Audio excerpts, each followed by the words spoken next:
you know, the pasty roux to kind of mix in with the liquid, you know, so it doesn't have big chunks in there. And it seems like it's easier if you stir it around a little before you put all this in, but I don't think it really matters. I think it'll work out.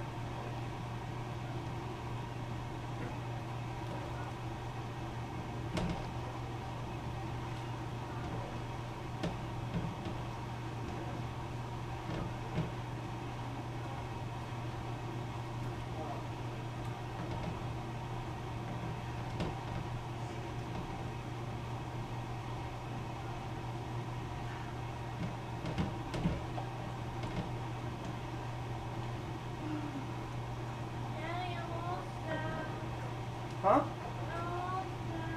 What? I'm all sad. We're doing a video here. So if it's something you don't want to share with everyone. This is going to be a famous video soon. Alright, this is Dennis's first video. He'll be on YouTube. 1 million views!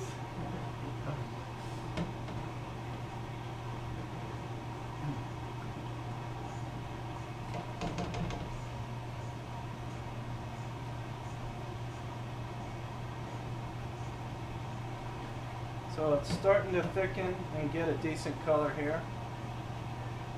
Think I can see in here? Yeah.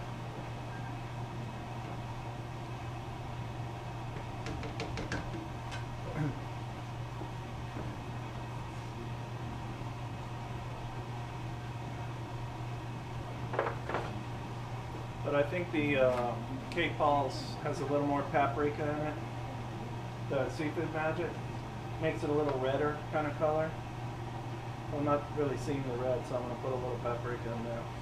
That was a teaspoon or so.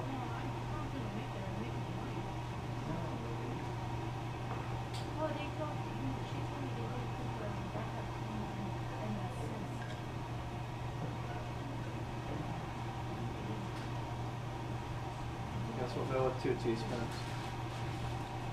But you can do that.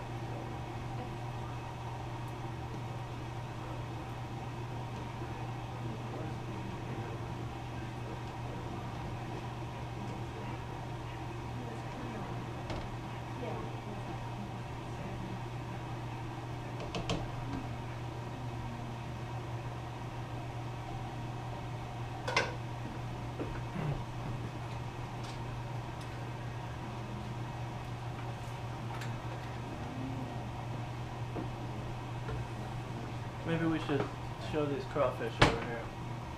Wanna bring that over? In the meantime, we're defrosting our Louisiana crawfish tails. These are wild caught.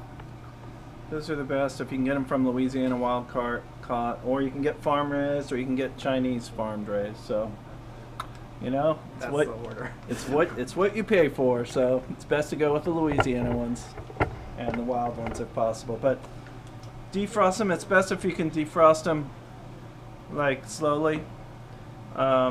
Take them out, put them on the counter for a few hours, and they'll defrost. But we were a little rushed for time, so we're just defrost them in here. But we wouldn't want to put the frozen ones directly in. You want to first defrost them a little bit slowly. So we got 3 pounds over here for this recipe.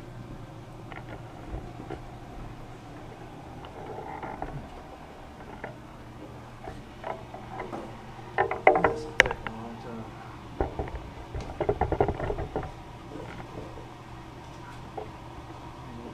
Put it over on the good one.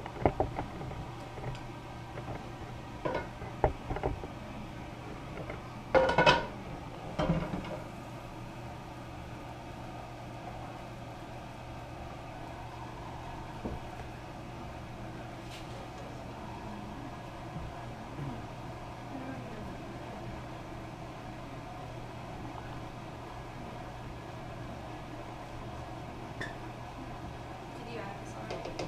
No, let's put that.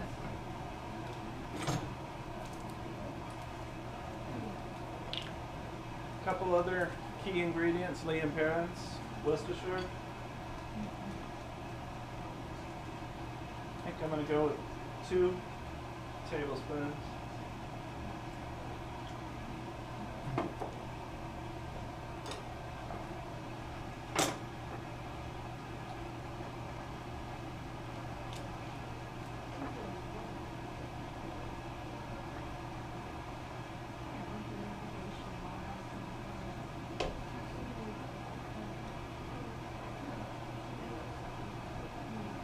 And this color is getting nice, it's kind of dark. And once it starts boiling, that's as thick as it's going to get. So if it's not thick enough, you might put a little more of your roux back in there. Or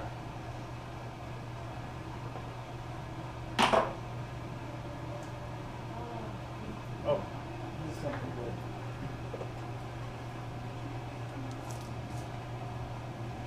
You want to make it extra savory, put a couple chicken broth in there. This will concentrate. A couple of chicken broth cubes. Extra hearty.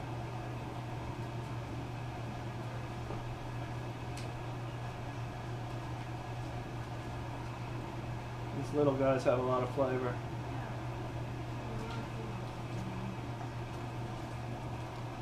I'm gonna go with 3. We never said this was for calorie counters. Or you can use Campbell's chicken broth, which is double strength. It's double concentrated. But since we went with single concentration, we can throw a couple of these cubes in there.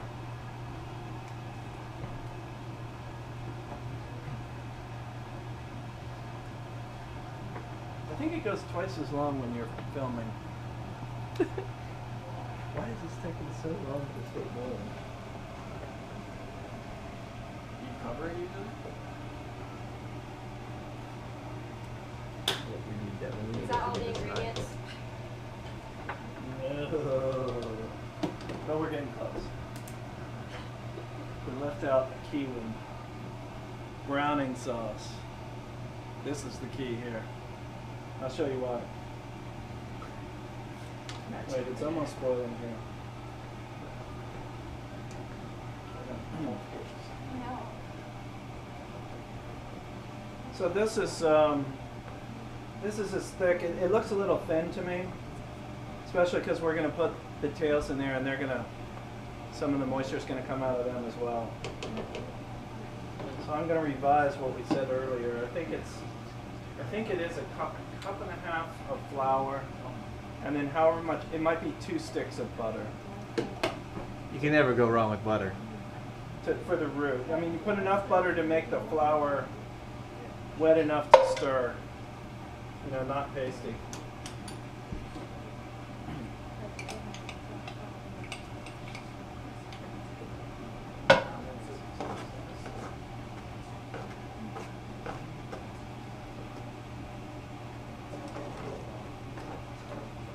Should have just put the roux in the cup and let it melt in there.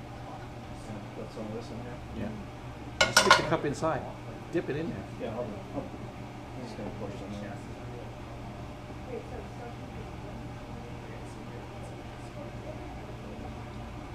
The rest up this way.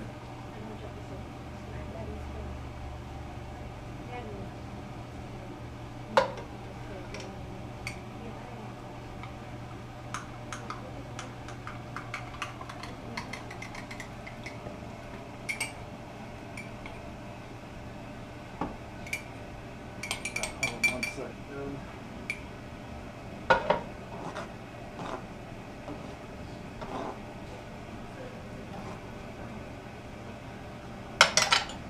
Okay, that's getting thicker. See, it's looking all saucy now. Once it starts boiling, that's when it gets kind of velvety, or I don't know how to describe it, but see, it's kind of shiny and everything. Now you know that sauce is, it's thick enough, basically.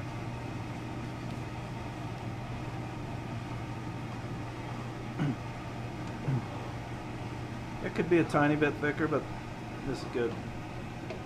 And I'll show you what happens with the kitchen bouquet. So we tried to make this nice and dark brown and a little bit red. We put some tomato paste, we put the paprika in, it's darkening that up. But then, let me measure since we're trying to get measurements here. I would say, now watch the color change in this.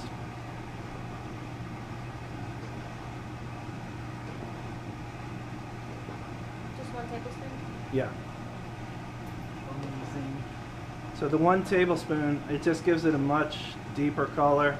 And this is basically like caramelized vegetables. So it's like a sweet. It's like a sweet, it's almost like putting sugar in it. So it gets a whole different consistency in there. See how much more shiny it is now? And I wish I had a better adjective, but it does something to it, believe me. That's one of the secrets. Secret ingredients. Okay, it's finally boiling. That means that's about as you know, thick as it's going to get. It's not going to get any thicker, but it's good to let it kind of simmer down and blend all the different flavors together for about 15 minutes, and then throw in the crawfish for about another 10 minutes or so, 10 or 15. I don't put the crawfish in from the beginning because if you cook them too long, they'll just shrink all the way down. All of the moisture will come out of them and they'll shrink down too much. So, what did we forget? We forgot bay leaf.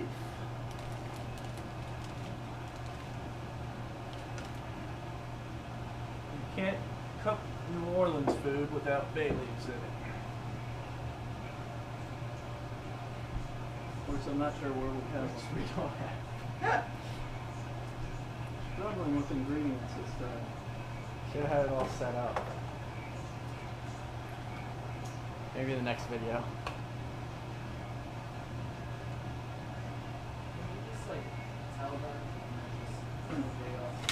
A little bit of thyme is always good in seafood dishes.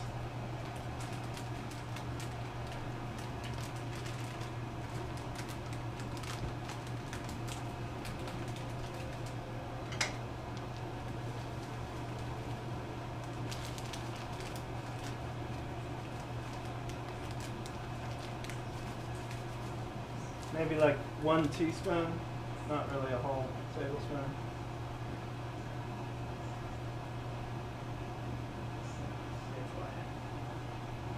I usually use powdered thyme. This one's flaky. Or if you have fresh thyme, that's always good, but you only need a little bit. I'm just trying to crunch it up a little before I put it in.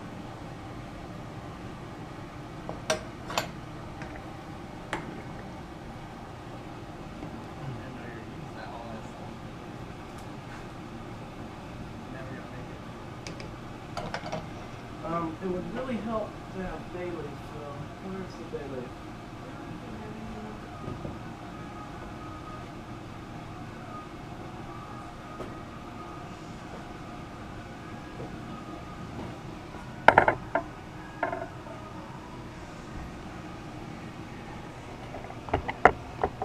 I'm going to put a tiny bit of sage. These kinds of things, bay leaf and sage and stuff, they're just like soul food. How They'll many give bay it leaves a- would you add? Huh? How many bay leaves? I'd put like 6 or 7 big ones.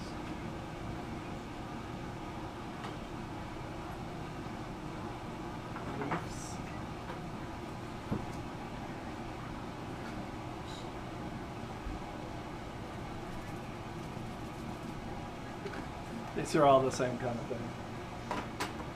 Sage or thyme, you know, something like that. Bay leaf.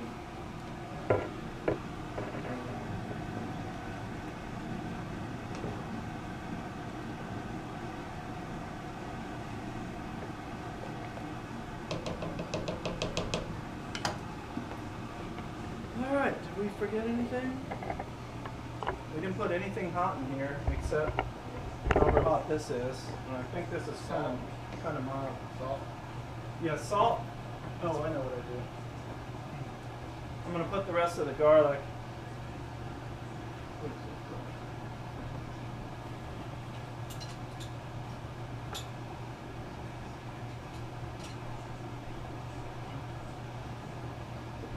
5 more cloves of garlic.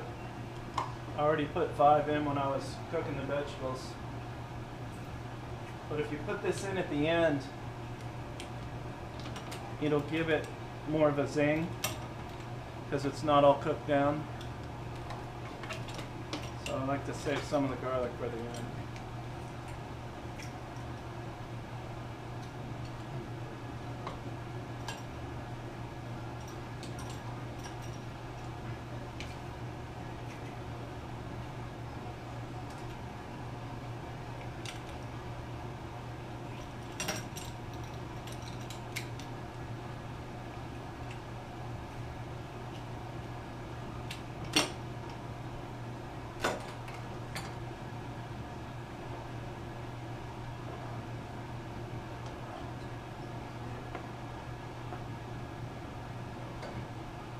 Okay, I think that's it.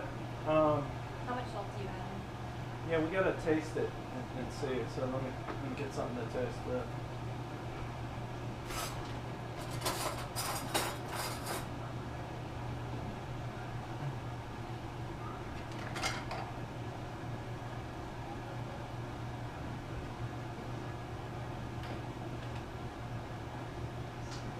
Looks good. A lot of times when the color's right, the flavor's right. I don't like this white, you know, just Yeah. a white kind of.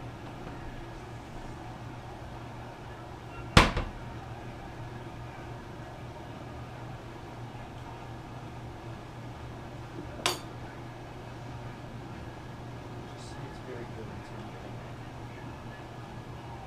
Pretty good. It's got a lot of flavor. I don't know if it needs salt. Probably does.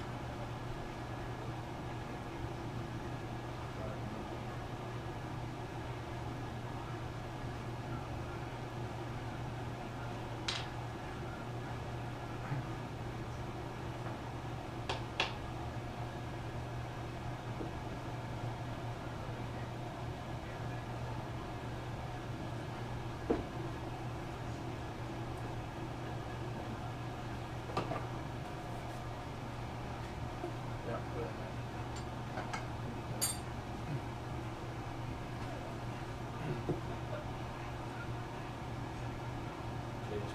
Half a tablespoon.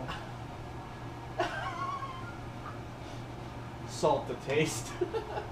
Salt to taste, but it's a lot, and we're gonna put 3 pounds of crawfish in here too that aren't salted.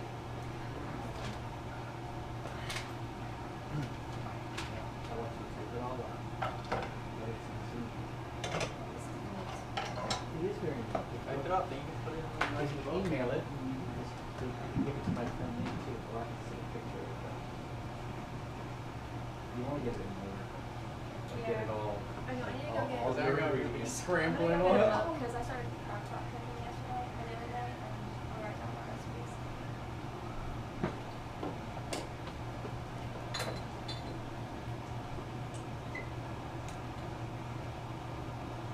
Okay. I think that's good.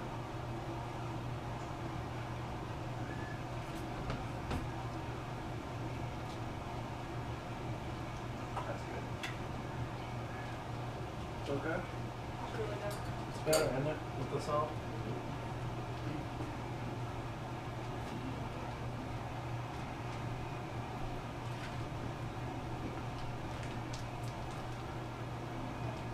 Is it spicy enough? Well, you we're actually gonna have Tabasco. Yeah.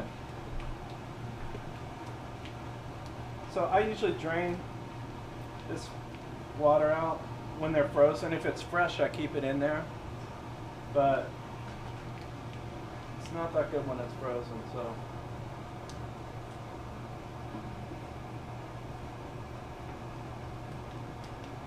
It just makes it a stronger seafoody kind of taste.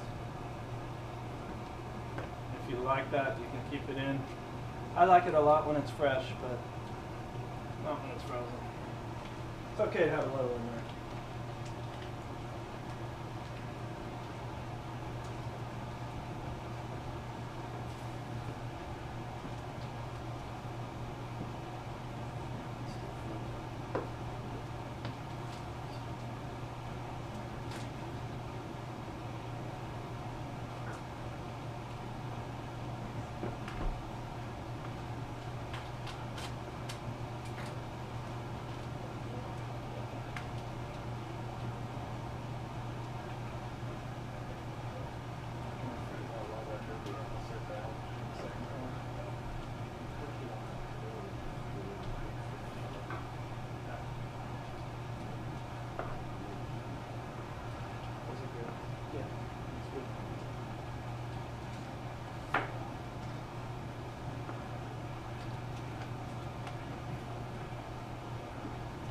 Okay, we drain these two over on the sink.